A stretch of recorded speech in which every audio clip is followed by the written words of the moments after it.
திருவடி பாதா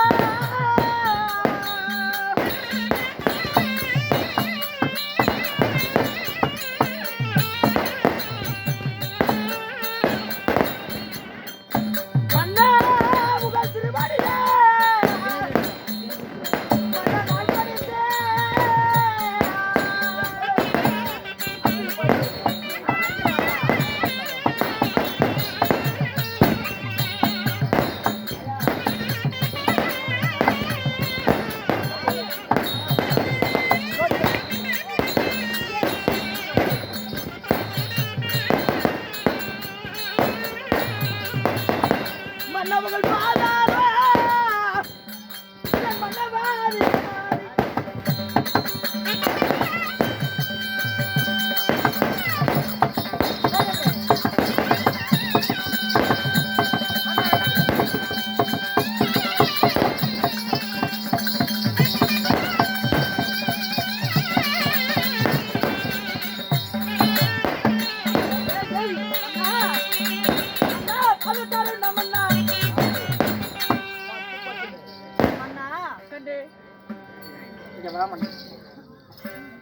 அப்பா எப்படி என் புருஷ எப்படி ஜோடி பொறுத்து நல்லா இருக்குதா அக்கா எப்படி உன் புருஷனை காட்டுன மாதிரி இப்படி வைக்கப்படுற நீ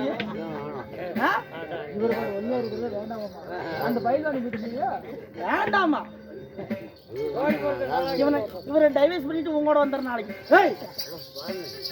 இவன் அடங்காத தேவடியா மன்னா கண்ணே தேவி கூடிய பொன்னான திருமணி கமலத்தை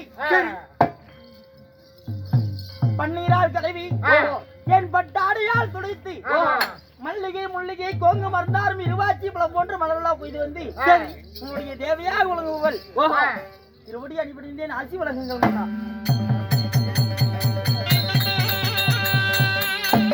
கண்ணே என் பாதத்தை படித்தபடியால் கடல் சூழ்ந்த நெடிய போ உலகத்திலே நீ எப்படி எல்லாம் வாழ வேண்டும் என்று தெரியுமா எப்படி வாழணும்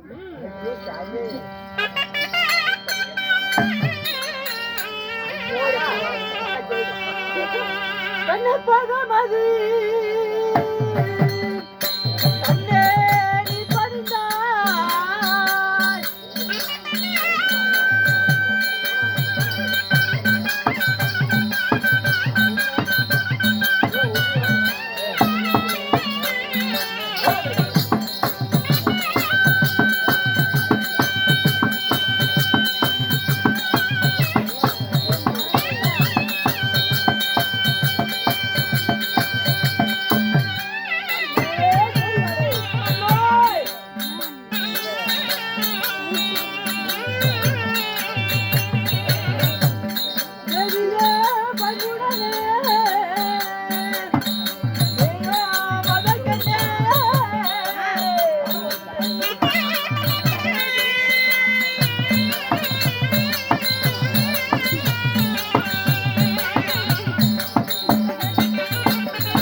அம்மா கூப்பிடுது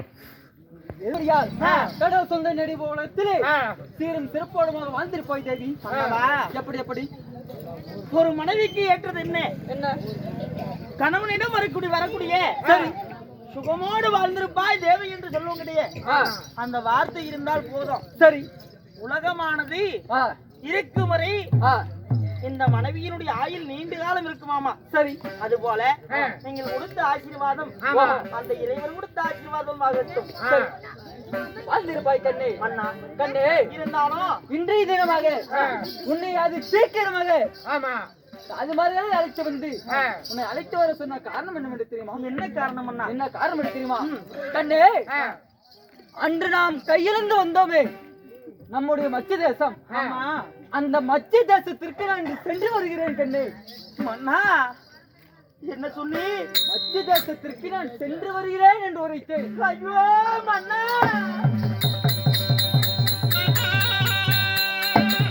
ஐயோ நீ போகாதே. சாமி வேண்டாம் ஐயா.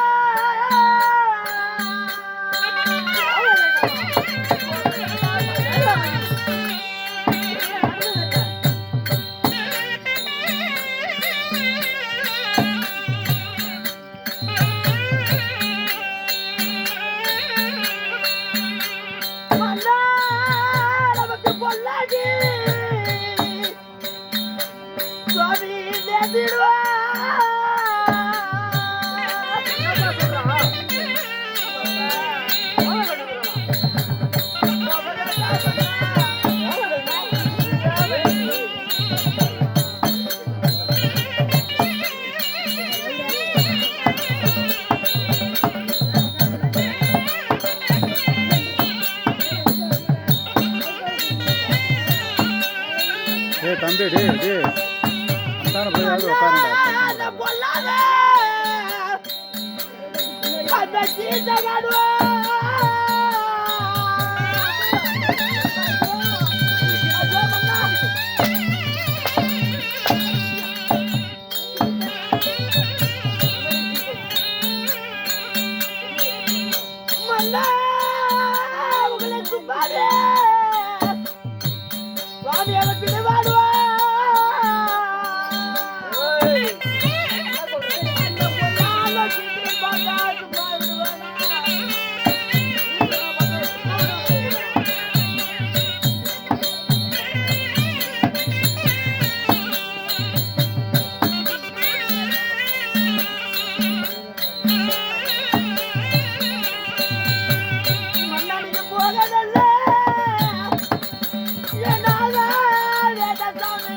மாமா மாமா ஐயோ இவர் என்ன புடிச்சு புடிச்சு அடிக்கிறாரு, நீ கேட்க மாட்டேன். புடிச்சு புடிச்சு அடிக்கிறானா?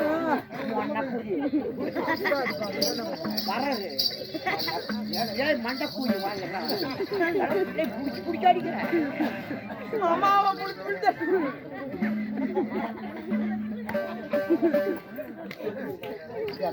இருமா, நான் சொல்லிட்டு வந்துடுறேன்.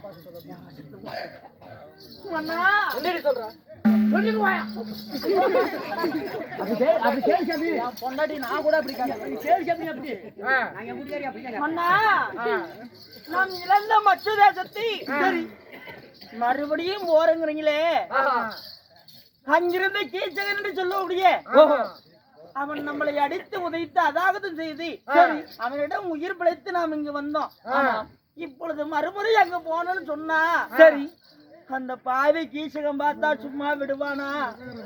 உன்னுடைய உயிருக்கு ஏதாவது ஆபத்து வந்து விட்டா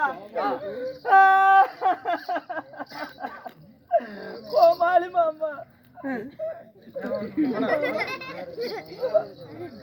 ஒரு நாளைக்கு போய் ஏதாவது ஆயிட்டாருன்னா நான் கலர் கலரா புடவைதான் கட்ட முடியுமா? நான் பூதான் வைக்க முடியுமா? நான் கலர் கலரா பொட்டுதான் வைக்க முடியுமா? இந்த மாதிரி வளையல தான் போடுவிட்டான். ஐயோ, வீட்டுக்காரன் செத்து போறதுக்காக நீ அழுவல, இதெல்லாம் செய்யுமான்னு ஒரு பொண்ணுக்கு அத்தனை வேணும். மன்னா, என்னதான் வார்த்தை சொன்னாலும் ஒரு நிமிஷம். ஆமா, கட்டின புருஷன் நான் இங்க பக்கத்தால நிக்கிறேன். சரி, கல்யாணம் பண்ணி வந்ததுல இருந்து என்ன ஒரு நாள் கூட மாமான வாயிலிருந்து வந்தது கேட்டது சரித்திரமே கிடையாது. என் கண்ணுக்கு முன்னாடி என் காதல் உள்வர மாதிரி கோமாளி மாமான்னு கூப்பிடுறீங்க.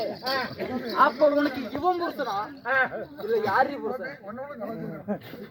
மன்னா, மன்னா, அவரு எதனால அப்படி கூப்பிடுறா? உங்களை விட நல்லாவே வேலை செய்யறாரு. மன்னா, அது இல்ல, வீட்டு வேலை செய்யறாரு. கூட இருந்த ஒத்தாச்சு நான் போறேன் எங்க அம்மா வீட்டுக்கு. ஐயோ அப்பா, நான் எங்க நடந்து போறேன்? அம்மா வீட்டுக்கு போறியா? அங்க போய் என்ன பண்ணுவேன்? அங்க போய் என்ன பண்ணுவேன்? அண்ணா, இப்ப எங்க போறங்கிறாரு? எங்களுடைய நாட்டுக்கு மத்திய தேசத்துக்கு போறங்கிறாரு. அடி வாங்கிட்டு மறுபடியும் போறங்கிறாரு. அங்க போய் செத்து போயிடுவாரு. போட்டு நொக்கி அவர் செத்து போயிட்டாரா? நான் எப்படி பூ வைக்க முடியும்? பூ வைக்க முடியும். வாமா உன்னையே அந்த கேசங்க நம்ம தான் வந்தீங்க. திரும்பி போறங்கிறாரு. கேசங்க விடுவானா? நான் விவரமா கேட்டு வந்துடுறேன். போகாதீங்க மன்னா, சொல்லு வார்த்தை கேளுங்க. ஐயோ சாமி, ஏன் இப்படி பதறுது?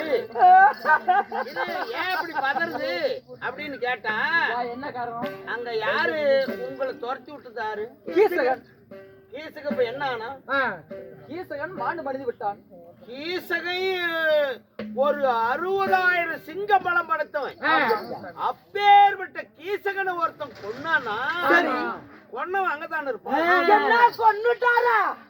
ஐயோ, இது எனக்கு தெரியாது. அப்படி கொன்னவன், அந்த கீசகனை கொன்னவன் அங்கதானே இருப்பான். அவனா கீசகனோட பெரிய பலம் படைச்சவன் தானே கீசகனை கொல்ல முடியும். அதனால நீங்க போனா உங்களையும் கொன்னுட்டா என்ன பண்றதுன்னு அம்மாளுக்கு. அப்படி ஒரு வேலை நான் அங்க போய் என்னோட உசுருக்கு ஏதாவது ஆயிரம் பயன்படுறேன். அந்த கீசகனை கொன்றவனுக்கு அந்த கீசகனா அவனுக்கு அத எதிராளியாகப்பட்டவன் இல்லையா, பகையாளிப்பட்டவன். அதனாலதான் அவனுக்கு கொண்டுட்டான். நமக்கு அவருக்கு ஏதோ முன் விரோதமா அல்லது பின் விரோதமா எந்த ஒரு விரோதமும் கிடையாது. அதனாலே நான் சென்று இது என்னுடைய நாடு என்று தெரிவித்தார். அவன் நியாயப்பட அவன் நாடு கொடுத்துதான் ஆகணும். இப்பதான் ரைட்டு.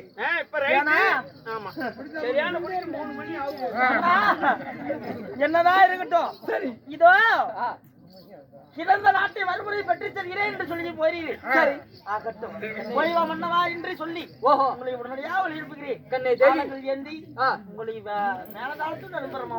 அப்படியா? ஆமாங்க கண்ணே. நான் அங்கே என்னுடைய மத்திய தேசத்திற்கு நான் செல்வதாக இருப்பதாக இருந்தென்று நான் உன்னிடத்தில் வாய்வர்த்தை கூறிய உடனே என் மீது இருக்கக்கூடிய பாசத்தால் அங்கே போக வேண்டாம் என்று உரைத்தாயே.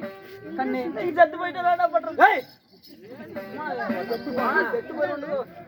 சரி மன்னா, இந்த உலகத்திலே எத்தனை பெண்கள் என் கண் முன்னே வந்து நின்றாலுமே உன்னுடைய விளையாடுகிறதுக்கு ஈடாகுமா? கண்ண பாரு. ஏய், இங்க பாருடா மன்னா, அவளோட கண்ணழக பார்த்துதானா அவளை கல்யாணமே பண்ணேன். ஆமா மன்னா, எப்படி நீங்க யாரு கண்ணழகி சொல்கிறீர்கள் நானும் எழுந்து கொண்டேன் அங்கு. அப்படியா? ஆமா. சரி, நீங்க எப்படி போக? சரி கோமாளி மாமா, நான் போய் வேலை செய்யலாம். இல்ல, நீங்க வேலை செய்யறதுக்கு. அட இப்படி போலாயா? என்னுடைய மனைவிடத்திலே வாய்வெடுத்ததுக்கு பெற்றுக்கொண்டோம். இப்போது எங்கே செல்ல வேண்டும்? என்னுடைய தேசமாக இருக்கக்கூடிய மத்திய தேசத்திற்கு போலாமா? அந்த மத்திய தேசத்தை தேடி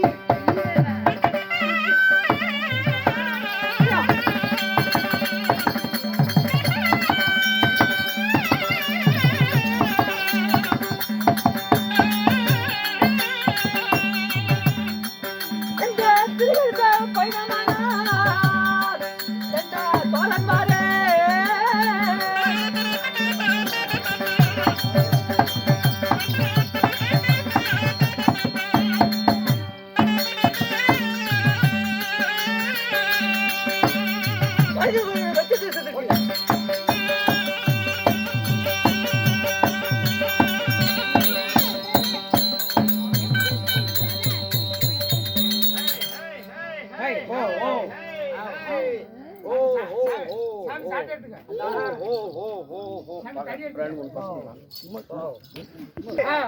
ஆடு மாடு மேய்க்கக்கூடிய நந்த கோணார்கள். ஆமா, நாங்க 1000 மாடு இங்க எங்க விளாடராஜ மன்னனுக்கு சொந்தமானது. அதனால நாங்க மேய்ச்சிக்கிட்டு இருக்கிறோம். யார ஒரு ராசா வர்றாரு, யாருன்னு பாக்கலாமா? யாருன்னு பாப்போம். யார் என்று தெரியவில்லையே.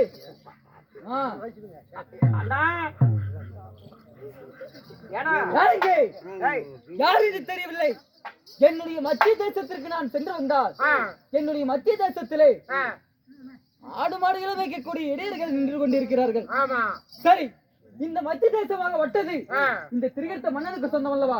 அப்படி என்றால் இந்த நாட்டிலே இருக்கக்கூடிய இந்த ஆடு மாடுகளும் எனக்கு தானே சொந்தம். அதனாலே இந்த யாருங்க நாங்க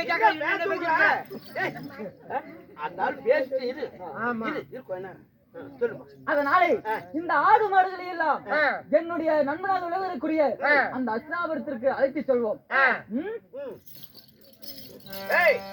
யார் நீ? பார்த்தா நாடாளும் மன்ன நாட்டு இருக்கிற இங்க என்ன ஆடு மாடு மேய்க்கிற இடத்துல உனக்கு வேலை? ஒரு நாடாளக்கூடிய மன்னன், ஒரு நாடாளக்கூடிய மன்னன் இங்க ஆடு மாடு மேய்க்கிற நாங்க. இங்க என்ன வேலை உனக்கு மந்தையில? ஏண்டா பாக்குறதுக்கு எங்க நாட்டுல முன்ன பண்ண பார்த்ததே கிடையாது. அப்படியா? எங்க மன்ன விளையாடுறாஜ இருக்கட்டும். ஒன்றும் அறியாத சிறு பால்கள் போல் தெரிகிறார்கள். நான் யார் என்று தெரியாமல் படிக்க பேசிக் கொண்டிருக்கிறார்கள்.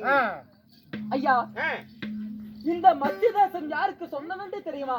யாரு? எங்க மகாராஜா கேசகனுக்கு, அவருடைய மைத்துனர் எங்க மன்னன் விளையாடுறாஜனுக்கு. அப்படியா? நீ யாரு? ஐயா, இப்பொழுதுதான் இந்த மத்திய தேசமாக வட்டது இந்த விராடராஜனுக்கு சொந்தம். இப்ப ஆனா இதற்கு முன்பதாக இந்த மத்திய தேசத்திற்கு சொந்தக்காரன் இந்த திரிகர்த்த மன்னன் தான். போனா எங்க பாட்டம் குளத்தா ஒரு காலத்துல அரச குளத்துல வந்து இது பொக்கிச்சு தலைவரா இருந்தானா. என் காலத்துல நான் ஆடு மாடு மேய்ச்சிக்கிட்டு தெரியுது. ஏன்னா பொக்கிச்சு தலைவர் எங்க பாட்டம் தான் அப்படின்னு சொன்னா ஒத்துக்கோனா. ஆடு ஆரியில ஆட்ட நாடு அழகான மச்ச நாடுங்கிற அதெல்லாம் நமக்கு தெரியாது. நாடு மன்னனுக்கு தான் சொந்தம். புண்டை முட்டு போ. இனிமேல் வரைக்கும் இவர்களை விடக்கூடாது. அப்படியே நில்லுங்க. யாரும் ஓடி போக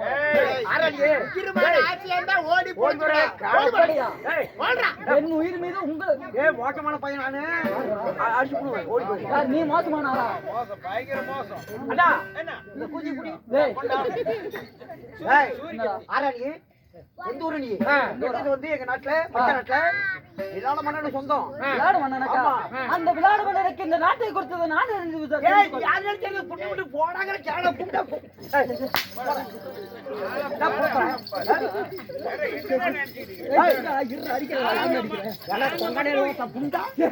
எங்களுக்கு மட்டும் கோவம் வந்து அடியில பூந்தோம்.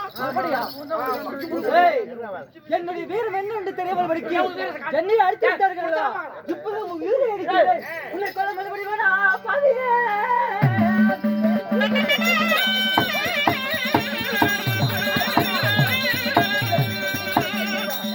உன்னை கொலை மறுபடி வேணா கண்டாளா பாதியே.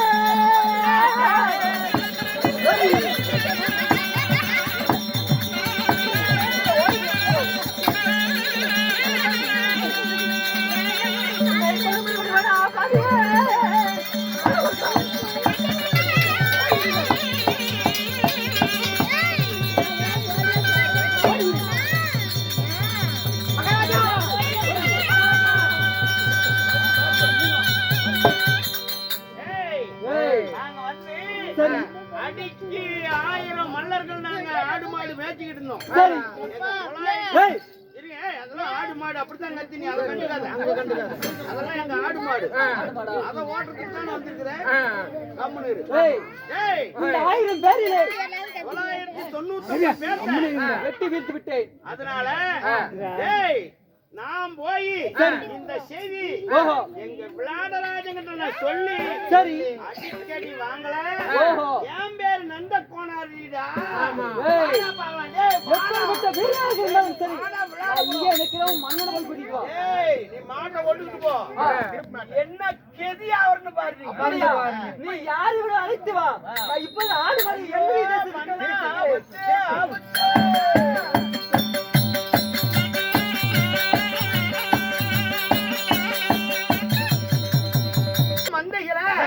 இந்த திரிகரத்தும் தினராஜை ரெண்டு பேர்களும் வந்து இது எங்களுடைய மாடு அப்படின்னு மேய்த்து கொண்டிருந்த மலர்களை அடித்து ஒதித்து ஆடு மாடுகளை அஷ்டாபுரம் நோக்கி ஓட்டிட்டு போறாரு. இந்த செய்தியை சொல்றதுக்கு விளாடராஜ கிட்ட காவலாளிகள் போறாங்க. அந்த நேரத்திலே விளாட மன்னன் சவைக்கு வருகிறார்.